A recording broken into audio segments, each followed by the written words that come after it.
മോനെ, ഇന്ന് നീ അവിടെ കക്കാൻ കയറരുത്. ഇന്ന് അവിടുന്ന് എന്തെങ്കിലും പോയാൽ നാളെ അത് എന്റെ തലയിലാവും. ഓ, എന്നാ മറ്റന്നാളാവാം. അതിന്റെ പിറ്റേന്ന് എന്റെ തലയിലാവും.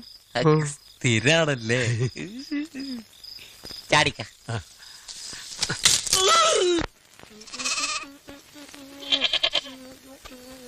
എന്നാൽ ഇവന്മാരങ്ങനെ ചങ്ങാതിമാരായി. ഇത് വലിയ അതിശയം തന്നെയാണ്. ഇനി അവിടെ കൃഷി എങ്ങനെയാണെന്നറിയോ? ഒറ്റവേളയല്ല. ആ 25 സെന്റ് 4 ആയിട്ട് തിരിക്കും.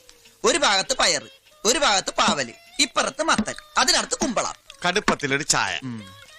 മത്തനും കുമ്പളം കൂടെ ഒന്നിച്ച് നടാൻ പോവേണോ? എന്തേ ഒരുമിച്ച് നട്ടാലെന്താ? കുമ്പളം മുളക്കില്ല. മത്തൻ കുത്തിയാ കുമ്പളം മുളക്കില്ല എന്ന് കേട്ടിട്ടില്ലേ?